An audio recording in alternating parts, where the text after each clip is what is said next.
Boa tarde, agradeço aos que estão presentes aí para assistir a nossa conferência de agrotóxicos. O tema hoje é inseticidas, seguindo a nossa cronologia, primeiro herbicidas, depois inseticidas e no próximo mês vamos falar de fungicidas. O objetivo é sensibilizar novamente todos os profissionais de saúde com relação à possibilidade do diagnóstico de intoxicações por inseticidas, tanto agudas quanto crônicas, para que a gente possibilite, com o maior número de diagnóstico, uma possibilidade de mudança, inclusive, até nas políticas públicas, além do tratamento desses pacientes. Bom, então, basicamente, os objetivos da aula serão despertar para a possibilidade de intoxicação por inseticidas, principalmente nos agricultores, ou familiares, ou outros profissionais que trabalhem expostos a esses agentes, que se apresentem com sinais e sintomas muitas vezes até inespecíficos e ou a presença de algumas doenças crônicas. Estimular os profissionais da saúde a realizar uma anamnese focada principalmente na história laboral, principalmente em relação à exposição ocupacional, os tipos de veneno utilizado, a frequência e o modo de utilização desses agrotóxicos. E salientando a importância da avaliação clínica e o peso da história de exposição ao veneno frente à ausência de marcadores bem definidos para estabelecimento de nexo causal. Com exceção, por exemplo, da dosagem da enzima acetilcolinesterase, no caso dos agrotóxicos carbamatos e organofosforados, isso numa exposição aguda, nós não temos marcadores bem definidos para o diagnóstico. E para que todos reflitam, se na sua unidade básica você já fez algum diagnóstico de intoxicação por inseticida ou outro agrotóxico. Novamente falando que o Brasil e os Estados Unidos são os maiores consumidores de agrotóxicos do mundo.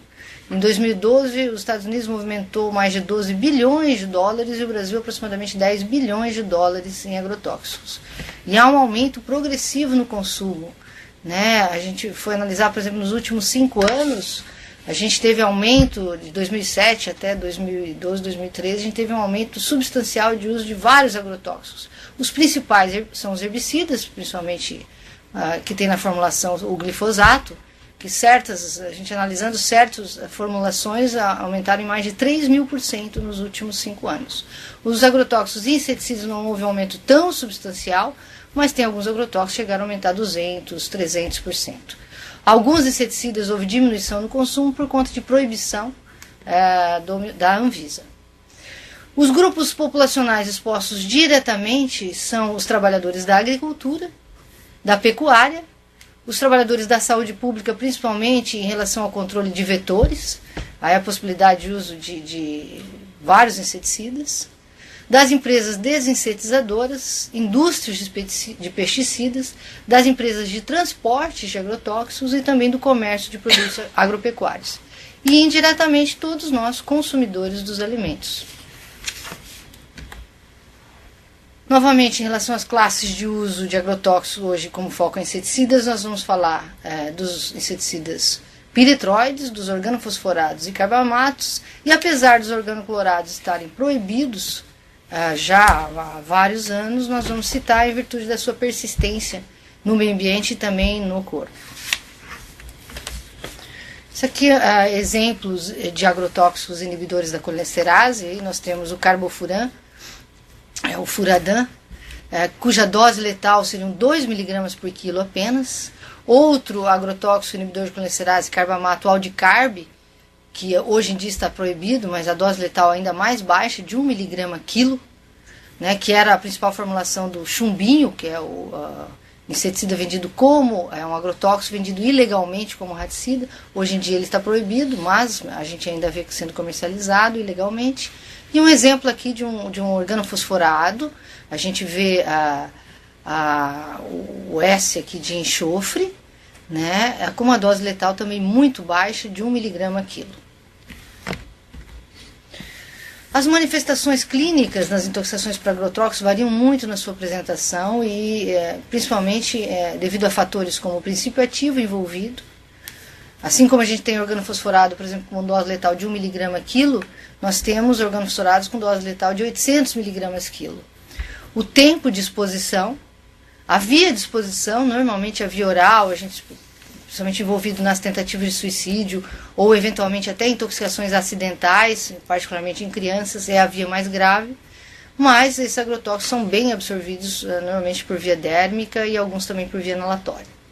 A quantidade de veneno envolvida na intoxicação, comorbidades apresentadas pelo paciente, por exemplo, os piretroides são sensibilizadores de pele e mucosa, são irritantes, então eles costumam causar manifestações alérgicas. Caso o indivíduo já tenha um quadro de asma, um quadro de rinite, um quadro de atopia, ele vai estar com sintomas mais intensos quando da exposição ao agrotóxico. E isso considerando também a susceptibilidade individual. Então, quando é que a gente vai ter uma intoxicação por inseticidas? Quando a gente tiver uma evidência de exposição a inseticidas, presença de sinais e sintomas compatíveis que podem ser inespecíficos e ou doenças crônicas já relacionadas na literatura e evidência dessa relação causal. Conversando primeiro sobre os inibidores da colinesterase, se a gente tem um foco na atenção básica, talvez a gente tenha mais possibilidade de diagnóstico de intoxicações ocupacionais. Né? Então ele é bem absorvido pelas pele e pelas mucosas, incluindo os olhos, que normalmente não são protegidos, e essa é considerada a via mais importante na exposição ocupacional. A inalação, a absorção respiratória, ela é menos importante, porque nesses casos as partículas tendem a ser muito grandes e sendo assim pouco absorvidas. O tamanho máximo para absorção inalatória é de cerca de 1 micrômetro. Né?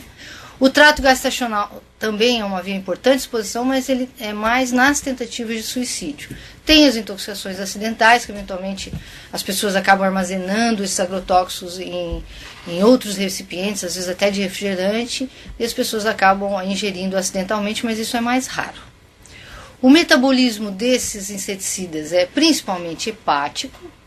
Muitos agentes, né, estão sob a forma inativa, né, com fósforo ligado ao enxofre, e tem que ser metabolizado pela enzima P450 pela forma ativa, quando eles trocam o enxofre pelo oxigênio.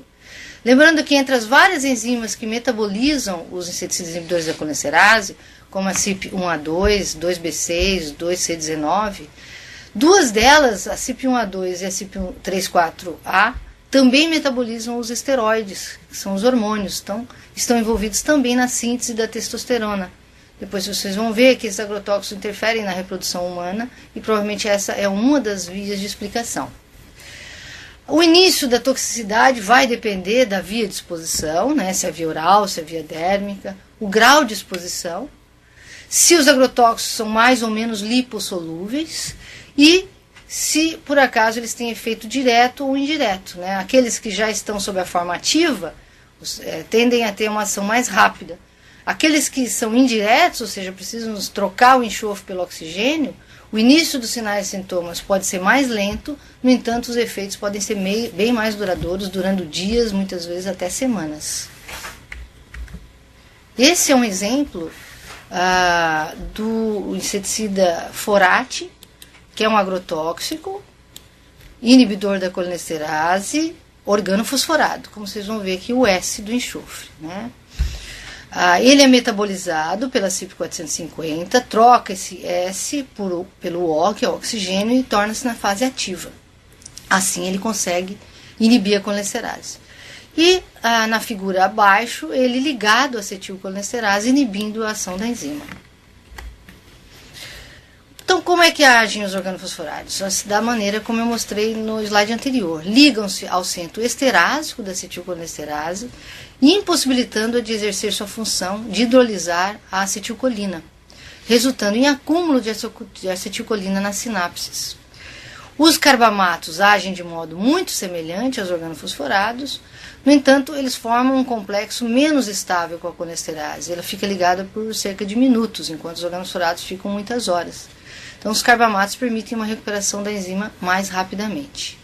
Lembrando que a acetilcolinesterase está presente no sistema nervoso central, no sistema nervoso periférico, nos eritrócitos, que são os glóbulos vermelhos, e inativando a acetilcolina, que é a enzima responsável pela transmissão do impulso nervoso no sistema nervoso central, nas fibras pré-ganglionares, simpáticas e parasimpáticas, vai fazer com que não ocorra acúmulo.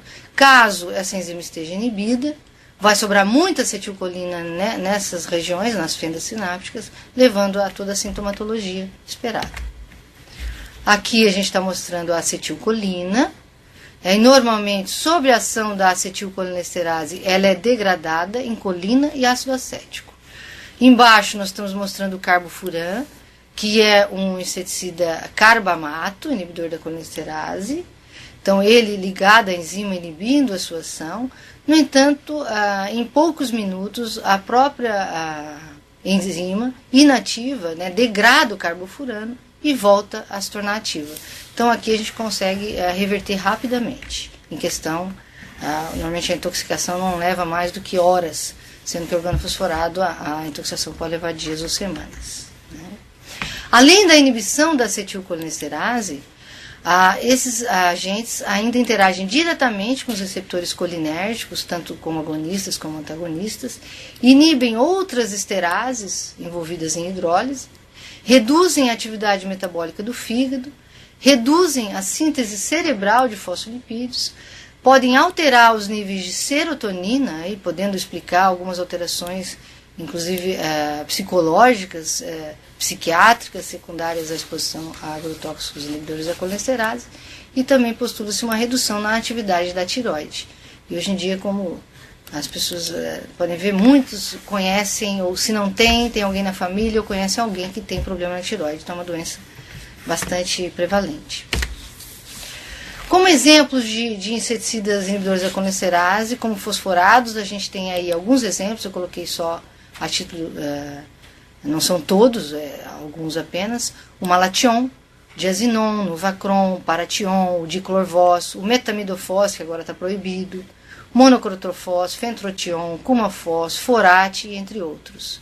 E como exemplos de carbamato, o aldicarb, que agora está proibido no Brasil, que seria o temic, carbaril, aminocarb, carbofuran, o metomil, propoxul, isoprocarb, benfuracarb, entre outros.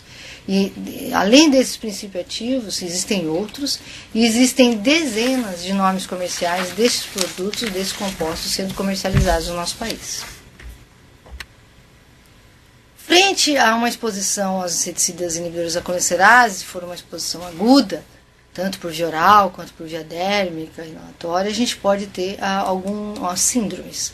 A síndrome mais comum, a que a gente observa nas intoxicações agudas, é a síndrome colinérgica aguda. Ela também é chamada popularmente de síndrome molhada. Né? Então o indivíduo vai ter sintomas muscarínicos, que a gente chama, de aumento das secreções. A gente fala que todas as glândulas exócrinas estão hipersecretando. Então o indivíduo pode ter lacrimejamento, ele pode ter rinorreia, salivação exagerada, sudorese, hipersecreção brônquica, vômitos, diarreia. Então o indivíduo está literalmente molhado, hipersecretando. Além disso, ele pode cursar com bradicardia, mais comumente, raramente, a gente vai ter taquicardia, que seria o sintoma nicotínico, e na grande maioria das situações, quase totalidade, a gente vai ter miose. Raramente pode se apresentar com midríase com manifestação nicotínica. Do ponto de vista de sintomas nicotínicos, o indivíduo pode apresentar tremores, fasciculações, mioclonias, e também tem sintomas do sistema nervoso central, somente cefaleia, tontura, convulsões, e o indivíduo pode entrar em coma. Então essa síndrome ela é bem caracterizada e, na realidade, das síndromes tóxicas, talvez a de mais fácil reconhecimento quando ela está evidente. Às vezes o indivíduo realmente se apresenta com todos esses sintomas, mas isso nem sempre acontece. Às vezes o indivíduo pode chegar uma exposição dérmica e está apenas com uma sudorese discreta, sem vômitos tão intensos, sem uma hipersecreção brônquica tão acentuada, mas frente à história de exposição e esses sintomas iniciais, o médico ou os profissionais de saúde devem suspeitar da intoxicação e encaminhar esse paciente, que provavelmente ele vai evoluir para um quadro mais grave. Além dessa síndrome colinérgica aguda, característica da intoxicação aguda por esses agentes, a gente também pode ter, de 24 a 96 horas após a intoxicação aguda, o que a gente chama de síndrome intermediária, que é caracterizada principalmente por fraqueza muscular. Começa inicialmente com fraqueza na musculatura flexora do pescoço, depois a fraqueza nos músculos, na parte proximal dos membros, paralisia dos nervos cranianos e culmina em fraqueza de musculatura diafragmática intercostal, levando à falência respiratória devido à fadiga desses músculos e do diafragma. Nesses casos, muitas vezes o indivíduo pode ter saído do quadro de síndrome colinérgica aguda e às vezes a gente tem que manter esse paciente em ventilação mecânica, entubado, porque ele não tem músculo para respirar. Né? E essa não tem um tratamento específico para essa síndrome, a não ser manter o paciente em ventilação mecânica. A recuperação pode levar de 7 a 21 dias, então muitas vezes esse indivíduo fica entubado durante 3 semanas. E frente a isso a gente tem complicações relacionadas ao processo de ventilação mecânica. Então a maioria desses indivíduos que evoluem com síndrome intermediária acabam também tendo uma pneumonia associada à ventilação mecânica que complica um pouco o quadro clínico do paciente. Ainda seguindo na intoxicação aguda, 2 a 4 semanas após a exposição aguda, o paciente pode ter um quadro que a gente chama de polineuropatia tardia. E esse quadro ele não acontece só secundário à intoxicação aguda, ele também pode acontecer no indivíduo que nunca teve um quadro de síndrome colinérgica aguda, mas se expõe ocupacionalmente, cronicamente, principalmente aos inseticidas organofosforados, e caracteriza-se por fraqueza simétrica dos músculos distais. Normalmente é uma neuropatia que a gente chama de ascendente. Ela comete primeiro os membros inferiores, pode iniciar apenas com parestesia, o indivíduo pode ter ataxia e fraqueza muscular. E depois ele pode vir a cometer membros superiores também. A recuperação em relação à polineuropatia tardia é variável. Alguns indivíduos podem se recuperar completamente, enquanto outros podem ficar sequelados com esses sintomas para sempre. Não tem um tratamento específico e imagina-se que sejam outras esterases que não a colinesterase que estejam inibidas, talvez esterase neurotóxica ou neuropática. Mas ainda não tem uma fisiopatologia bem definida. Frente a um quadro de intoxicação aguda, né, eu resolvi colocar foco principalmente na atenção básica em virtude da importância da exposição aguda ocupacional, se o paciente vier procurar o posto de saúde.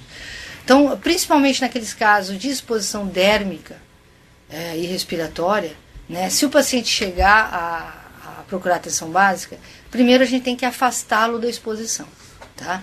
Ele não está mais na lavoura onde se expôs. No entanto, se foi uma exposição via dérmica, as roupas dele podem estar contaminadas. Então, mesmo dentro do posto de saúde, se o indivíduo estiver estável, a medida mais importante seria afastá-lo da exposição, ou seja, retirar essas roupas e iniciar imediatamente medidas de descontaminação cutânea, que seria a lavagem corporal em água corrente, com água e sabão, porque esses agentes normalmente são lipossolúveis, então só a água não vai adiantar, por um período de 20 a 30 minutos. Essa medida pode salvar a vida do paciente ou evitar que esse paciente torne-se gravemente intoxicado e tenha necessidade, muitas vezes, até de uma internação em UTI. Nós tivemos um caso aqui numa cidade, um indivíduo estava aplicando agrotóxicos com um pulverizador costal, esse pulverizador rachou e foi molhando o indivíduo durante o processo de aplicação do agrotóxico. Ele se expôs via dérmica, as roupas dele acabaram ficando bastante encharcadas do agrotóxico envolvido, que era organofosforado. Ele procurou o posto de saúde, frente a isso, porque ele já estava começando a ter sintomas tipo náuseas, vômitos, mas não tinha uma síndrome colinérgica clássica ainda. Ao chegar ao posto de saúde, ao invés desse indivíduo ser descontaminado, retirado as roupas e feita a lavagem corporal, foi chamado um carro da prefeitura e esse indivíduo foi transportado até o hospital universitário. No entanto, todo esse processo levou quase 2 horas. Então, um paciente que inicialmente apresentava só vômitos, ficou com a mesma roupa que ele estava se expondo por mais ou menos 2 horas. Quando chegou no hospital universitário, ele já estava gravemente intoxicado. Ele teve que ser entubado, ele teve que colocar em ventilação mecânica. E o pior, a gente não pôde descontaminar ele adequadamente. Porque a gente atropinizou, tratou, ele saiu da síndrome colinérgica. No entanto, como ele estava entubado em ventilação mecânica, a gente não poderia simplesmente ele pegar ele ligado ao respirador e levar ele por debaixo do chuveiro para lavá-lo com água corrente e sabão. Teve que ser feita uma descontaminação no leito, o que é inapropriado. Enfim, esse indivíduo acabou ficando exposto ao agrotóxico por dias, porque ele não poderia ser lavado adequadamente. Então esse é um procedimento que pode ser feito, a maioria dos postos de saúde, pelo menos aqui da Grande Florianópolis, eu não sei do estado todo, mas tem chuveiro. Se a exposição por via oral, aí nem sempre o posto vai poder fazer grande coisa, mas Se tiver como, se o indivíduo por acaso estivesse exposto há pouco tempo, menos de 1 hora, né, mais de 1 hora não tem mais indicação de lavagem gástrica, mas se o indivíduo tivesse exposto a uma dose potencialmente tóxica há menos de 1 hora, se tiver suporte na unidade para proceder à lavagem gástrica, ou o uso do carvão ativado, então avaliar a indicação e o suporte para essas medidas de descontaminação. Como eu falei, tem que ser com menos de 1 hora de exposição. E buscar posteriormente um encaminhamento para a unidade de pronto atendimento ou serviço hospitalar para tratamento específico com antídoto que muitas vezes não vão estar disponíveis no posto. Se não houver condições para fazer a lavagem gástrica e o carvão ativado, então realmente chamar o SAMU, por exemplo, para fazer o transporte desse paciente a uma unidade adequada, seja uma UPA ou um pronto-socorro, uma unidade hospitalar. Se por acaso esse indivíduo chegar já com presença de sintomas típicos de uma síndrome colinérgica, a gente falou inicialmente, aquele indivíduo com sudorese importante, com hipersecreção bronca, com salivação, com diarreia, com vômitos, miose, bradicardia, verificar se na unidade há disponibilidade do antídoto que é a atropina e iniciar tratamento. Caso não haja disponibilidade, buscar encaminhamento à UPA ou serviço hospitalar para tratamento específico via SAMU, né, informando a gravidade. É claro que nesses casos vocês têm acesso sempre ao Centro de Informações Toxicológicas. Então, frente a uma suspeita de intoxicação, para obter esses dados de maneira mais clara, vocês podem ligar ao CIT via 0800. Só para ressaltar todo mundo, é o 0800 643 5252. Ele funciona 24 horas, 365 dias por ano. Então, o tratamento da síndrome colinérgica aguda, da intoxicação aguda por esses agentes, envolve o tratamento geral, né, que seriam as medidas de descontaminação, se for exposição cutânea, se for exposição por via oral, a lavagem e o carvão, se for com menos de 1 hora e não houver contraindicações, e manutenção de funções vitais. E o específico vai envolver o uso da atropina, que varia, né, a dose em adultos e crianças. Normalmente a gente faz uma dose alta, de 1 a 2 miligramas, repetindo em média a cada 5 minutos até o indivíduo ficar sequinho. Sequinho eu digo sem sudorese, sem hipersecreção bronca, sem vômito, sem salivação. E depois a gente faz uma dose de manutenção. Em crianças a dose é bem menor, é 0,01 a 0,05 miligramas por quilo dose, também repetindo a cada 5 minutos até o indivíduo secar.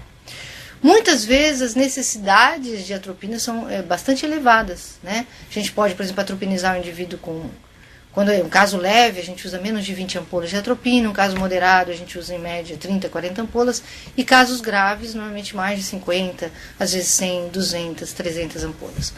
Então, normalmente não vai ter um estoque tão grande na atenção básica, então pode-se até iniciar o tratamento com atropina, mas obrigatoriamente vai já ter que fazer contato com o SAMU para a transferência desse paciente. Com relação à intoxicação crônica por inibidores da colinesterase, ela caracteriza-se principalmente por sintomas inespecíficos, tipo cefaleia, tontura, ansiedade, apatia, anorexia, fadiga, insônia, e também podem acontecer sintomas neurológicos, até de déficit cognitivo, com confusão mental, labilidade emocional, dificuldade de concentração, perda da memória, déficit sensitivo caracterizado por parestesias, que o indivíduo relaciona como formigamento ou dormência, e fraqueza generalizada e tremores. A polineuropatia tardia, que a gente já havia citado lá na intoxicação aguda, que acontece 2 a 4 semanas, ela também pode acontecer apenas na exposição crônica. O indivíduo cronicamente exposto também pode ter polineuropatia tardia. E às vezes o indivíduo se apresenta apenas com uma doença crônica ou efeitos na reprodução. Por exemplo, a infertilidade masculina, por baixa qualidade e quantidade de espermatozoides, está associada à intoxicação crônica, à exposição crônica por agrotóxicos inibidores da colinesterase. Às vezes, principalmente em relação aos sintomas neurológicos, de déficit cognitivo e sintomas psicológicos, psiquiátricos, podem ser realizados testes psicométricos para avaliar essas alterações objetivamente. E pode ser dosada a colinesterase. No entanto, o fato da colinesterase vir normal no indivíduo exposto ocupacionalmente a um organofosforado, a um carbamato, não exclui que ele esteja cronicamente intoxicado. Muitas vezes porque a gente não tem os valores pré-ocupacionais antes dele se expor, né? Por exemplo, a gente tem o valor de referência da colinesterase de 7.000 a 19.000. E a gente espera que o indivíduo apresente sintomas agudos quando a gente tem uma inibição de cerca de 50% da colinesterase. Então, por exemplo, se ele tinha inicialmente, basalmente, uma colesterase de 18.000 e ela baixar para 9.000, ele já pode apresentar sintomas. No entanto, está dentro do valor de referência normal. Esse é um slide que mostra, nos casos atendidos pelos Centro de Informações Toxicológicas, né, os sintomas relatados nos casos de intoxicação crônica por inibidores de colesterase. E são basicamente aqueles que a gente falou. Cefaleia, náuseas, vômitos, astenia, parestesia, mialgia, diarreia, tontura. Então são sintomas inespecíficos que podem acontecer com a exposição a outros agrotóxicos e também decorrente de outras doenças. Uma coisa que está bem caracterizada em relação à exposição a organofosforados particularmente é o distúrbio crônico neuropsiquiátrico induzido por organofosforados, que a gente vai ter chamado de COPIND, né? Esses sintomas que eu falei, de cefaleia, ansiedade, apatia, confusão mental, alterações de memória, fraqueza generalizada, tremores. Então, toda essa sintomatologia, se caso o indivíduo tiver exposto ocupacionalmente ou foi exposto durante a vida, durante um período considerável aos agrotóxicos organofosforados, a gente pode relacionar a presença desses sintomas à exposição. Em uma revisão de 2002, foram incluídos estudos de avaliações objetivas desses pacientes, com testes psicométricos, eletroencefalograma, exame neurológico, eletromiografia, entre outros exames, e a maioria dos artigos de revisão encontrados por Jamal tiveram evidências positivas de alterações em pacientes expostos a organofosforados, né? Como que isso acontece? Foi proposto que essas alterações possam ser decorrentes tanto de lesões no sistema nervoso central como periférico, principalmente no central, caracterizados principalmente por morte neuronal, ou seja, neurônios morrem mesmo, com necrose precoce pós o episódio agudo de intoxicação, ou uma apoptose tardia, que seria uma morte neuronal mais tardia, nos casos em que não há história de envenenamento agudo prévio. A recuperação desse caso é lenta e dificilmente completa. Provavelmente o indivíduo vai ficar com alguma sequela. Apesar das controvérsias, um dos braços de um grande estudo, que é o Agricultural Health Study, que eu já citei em conferências anteriores, a prevalência dos sintomas está positivamente relacionada à exposição cumulativa aos pesticidas, particularmente os organofosforados, independente de ter um evento agudo de intoxicação. Eu peguei um artigo para mostrar outras alterações que podem ocorrer. Então, esse artigo avaliou a saúde auditiva de trabalhadores expostos a ruídos e inseticidas, né? Então, ele pegou mais uma população de 98 indivíduos que pulverizavam venenos em campanhas de prevenção da dengue, da febre amarela e da doença de Chagas, né? E utilizou-se um questionário com questões de identificação, de risco ocupacional e não ocupacional, medidas de segurança utilizadas, antecedentes de problemas auditivos, e foi investigada história pregressa também de exposição a ruído, por ser um fator de confusão, né? E todos os indivíduos foram avaliados pelo teste de audiometria tonal, né? Então foi observado que dos expostos apenas aos inseticidas e não a ruídos, 63,8% apresentavam algum grau de perda auditiva. Para aqueles que estavam expostos aos inseticidas e ao ruído, 66,7% apresentavam perda auditiva, ou seja, não é uma diferença tão grande. Com relação ao tempo mediano para o desenvolvimento de alterações auditivas, naqueles que se expunham ao ruído aos inseticidas foi 3,4 anos e naqueles expostos apenas aos inseticidas 7,3 anos. Então ele conclui que há evidência que a exposição aos inseticidas induz dano auditivo e que o ruído pode ser um fator que interage, potencializando os efeitos ototóxicos e reduzindo o tempo de exposição para que isso ocorra. É um estudo interessante. Com relação a efeitos na reprodução humana, está bem documentada a alteração na qualidade e quantidade dos espermatozoides.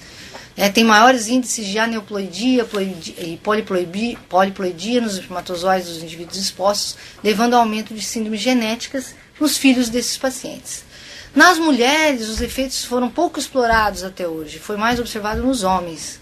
No entanto, já foi observado diminuição dos níveis de colinesterase no cordão umbilical, em filhos de mães expostas a organofosforados, mesmo que os níveis da mãe fossem normais.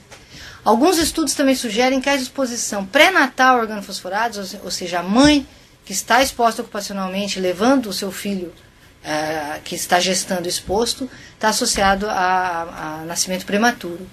E uma coisa importante é que os fetos têm menor atividade de uma enzima chamada POM1, que é a enzima que desintoxica os organofosforados, levando então ao maior risco de abortos, de nascimentos pretérminos, de defeitos congênitos, natimortos e diminuição do período gestacional. Tá? Tem vários artigos, esse é um exemplo deles, de efeitos de agentes inibidores da colinesterase na reprodução humana. Esse é um artigo mostrando os efeitos do metamidofós sobre a fertilidade e produção espermática dos camundongos, concluindo que realmente ele apresenta efeitos negativos sobre o sistema reprodutor masculino. Né? Esse outro é um artigo de revisão, fez um estudo de revisão bibliográfica que objetivou verificar a influência dos agrotóxicos na qualidade seminal. E ele chegou à conclusão que diversos trabalhos correlacionam o potencial efeito adverso dos agrotóxicos, organoclorados, organofosforados e hiperetróides na reprodução humana, principalmente com relação à baixa concentração de espermatozoides. Com relação a isso, pode ser chamado como um disruptor endócrino. Esse outro artigo, publicado agora em 2011, mostrou o impacto dos disruptores endócrinos na função reprodutiva sexual de homens e mulheres, mostrando que na idade adulta a exposição de homens a organofosforados resulta em maiores índices de aneuploidia e poliploidia nos espermatozoides, levando ao aumento de síndrome genética, e alguns compostos organofosforados apresentam efeito estrogênico, levando a ginecomastia, ou seja, aumento das mamas em homens, e rarefação dos pelos da barba. A exposição tanto a carbamatos quanto a organofosforados altera a composição do sêmen, altera o espermatozoide e em animais claramente diminui o número de copulações. Né? Então, tanto animais quanto humanos já foi provado a redução da qualidade e quantidade de espermatozoides. Eles também trataram ratos com doses subletais de organofosforados e hiperetróides, os quais mostraram também alterações no volume e na concentração do ejaculado, com mais morte de espermatozoides. Tá? Além disso, outros estudos mostram consequências negativas. Por exemplo, esse estudo analisou associações entre a exposição a clorpirifos com organofosforado e a morfologia cerebral de crianças expostas a esses agrotóxicos. 40 crianças. Mostrou que o clorpirifos é citotóxico para os neurônios e para as células gliais, aumenta a substância branca no córtex cerebral, levando a alterações de atenção, de linguagem, de cognição, emoções e até alterações cognitivas a nível de QI, com redução realmente do QI. Esse outro artigo mostrou, eles pegaram na realidade 1.139 crianças de 8 a 15 anos e mediram metabólitos de organofosforados na urina. E viram que as crianças que tinham mais quantidade de metabólitos na urina tinham mais chance de ter transtorno de déficit de atenção e hiperatividade. 119 crianças tiveram esse diagnóstico e tinham altos níveis urinários de metabólitos de organofosforado, suportando a hipótese de que os organofosforados podem contribuir para a prevalência de déficit de atenção e hiperatividade.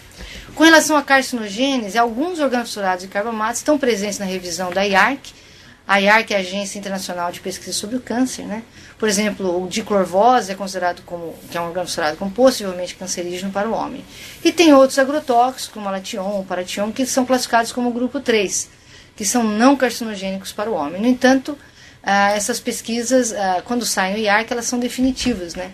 Por exemplo, a EPA, que é outra agência de proteção ambiental norte-americana, já considera evidências menos definitivas.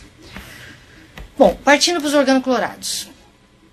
Os organoclorados, na realidade, foram usados amplamente na agricultura e nos programas de controle da malária, principalmente de 1940 a 1960, com efeitos benéficos, entre aspas, com o objetivo de controle desses vetores. No entanto, em virtude de sua persistência no meio ambiente em animais e seres humanos, eles tornaram-se desfavoráveis. Em vários países eles foram banidos na década de 70, sendo que no Brasil foram utilizados em campanhas de saúde pública até meados de 1998. Embora seu uso seja proibido, a persistência no meio ambiente, então há a possibilidade ainda de efeitos nocivos à saúde, visto que isso não se degrada. Né? Todos eles são bem absorvidos por via dérmica, respiratória e oral e alcançam altas concentrações de tecido adiposo.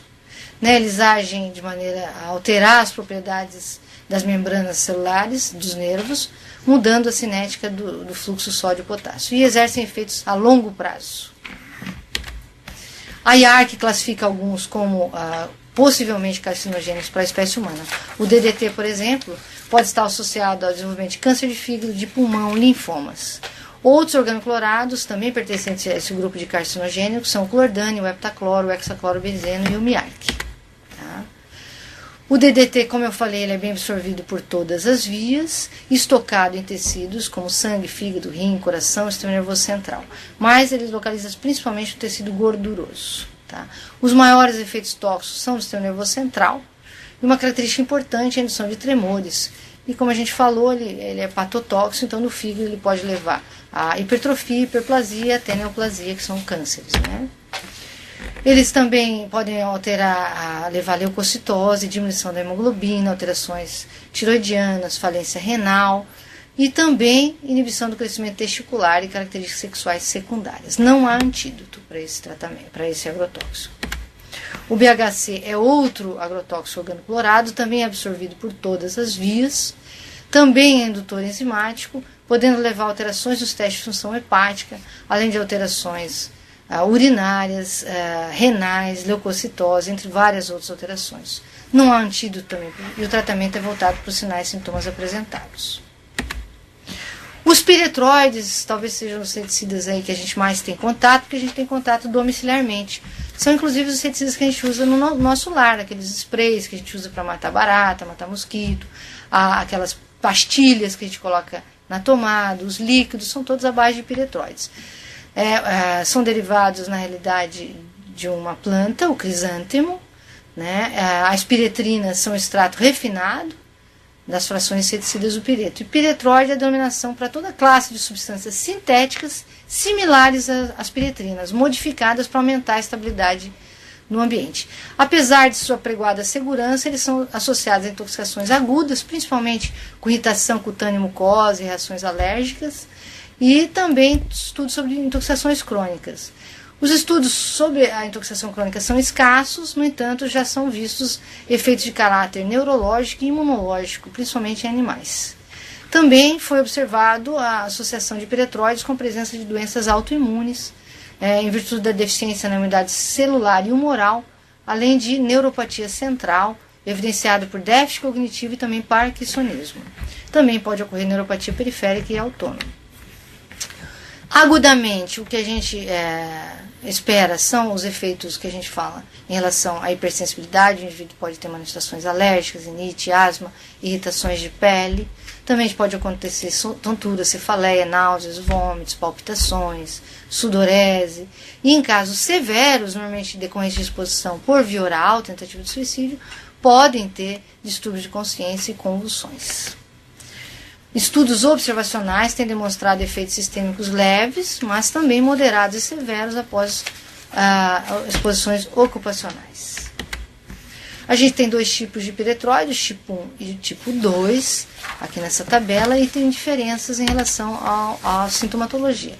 Os piretroides de tipo 1 costumam causar agudamente o que a gente chama de T-síndrome, em virtude da grande ocorrência de tremores severos, além de hiperreflexia, hiperexcitabilidade, parestesia.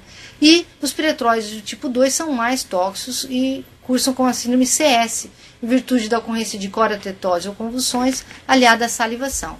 Também podem ocorrer tremores, edema pulmonar, hiperglicemia e coma. E tem piretroides, por exemplo, o cifenotrin, que tem ação intermediária, podem causar manifestações de ambas as síndromes.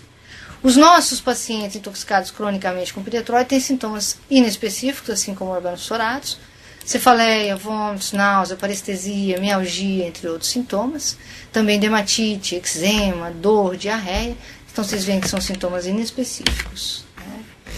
A associação de piretroides e uma condição clínica chamada sensibilidade química múltipla. Alguns autores falam que os piretroides causam ativação simpática e acreditam que há influência da noradrenalina na imunidade. Então, essa condição é caracterizada por um indivíduo que pode se expor a substâncias químicas de maneira sutil, às vezes só sentir o cheiro do produto, e já começa com quadros como irritação ocular, coriza, dificuldade respiratória e dor de cabeça. Eles podem ser causados por várias substâncias químicas, mas podem ser desencadeados por uma exposição a piretroides. Tá? Cronicamente, na exposição crônica, a gente espera mais quadros de dermatite, disestesias, alterações de personalidade, polineuropatia, alteração de memória. A exposição crônica em animais já foi provado que causa lesão em fígado, Podem ocorrer sequelas crônicas após a intoxicação aguda, principalmente em relação ao desempenho intelectual, alteração de personalidade, neuropatias, e parecem não apresentar grande potencial carcinogênico. No entanto, por exemplo, a IARC classifica a permetrina e deltametrina como grupo 3, não carcinogênico em humano. No entanto, já a EPA, que é a Agência de Proteção Ambiental norte-americana, classifica como grupo 2, com aumento de incidência de mieloma múltiplo, por exemplo, na permetrina e de linfoma na deltametrina. Conclusões. As intoxicações agudas por inseticidas são mais facilmente diagnosticadas do que as crônicas, principalmente devido à relação causal imediata. O indivíduo se expôs e logo em seguida teve os sintomas. Principalmente nos casos dos inibidores da colinesterase, quando eles têm a clássica síndrome colinérgica. As intoxicações resultantes de exposição crônica normalmente são pouco diagnosticadas e menos ainda notificadas, provavelmente em virtude da falta de conhecimento para a estabeleção da relação causal ou da falta de uma história laboral bem especificada que relacione realmente a exposição crônica aos agrotóxicos aos sintomas ou doenças apresentados pelo paciente. No entanto, aumentam no mundo os estudos referentes às consequências das exposições crônicas. A gente não tem grandes indicadores de exposição, só a colinesterase, como eu falei, mas não exclui intoxicações crônicas. Mesmo assim, é importante dosar essa enzima nos indivíduos expostos, é fundamental. E vários estudos relatam efeitos bem documentados na reprodução humana e neurotoxicidade, principalmente em relação aos órgãos fluorados, como, por exemplo, a polineuropatia tardia, o distúrbio crônico neuropsiquiátrico induzido por órgãos fosforados, as alterações na quantidade e qualidade dos espermatozoides, podendo levar a maiores incidência de infertilidade entre os casais, maiores incidências de síndromes genéticas, etc. E ressaltando novamente que a importância de uma boa anamnese com história laboral detalhada, além de exame físico e exames complementares nos casos suspeitos, ou seja, em todo paciente familiar que se expõe ocupacionalmente a agrotóxico. A gente queria falar que sempre que vocês tiverem uma suspeita ou imaginarem que possa ter envolvimento do agrotóxico com aquele quadro clínico ou com aquela doença que o paciente apresenta, liguem ao Centro de Informações Toxicológicas para a gente pensar junto com vocês e tentar estabelecer um diagnóstico. Quero agradecer a presença de quem ficou e desejar um bom final de semana para todos e vou estar aqui de novo no mês que vem falando de fungicidas.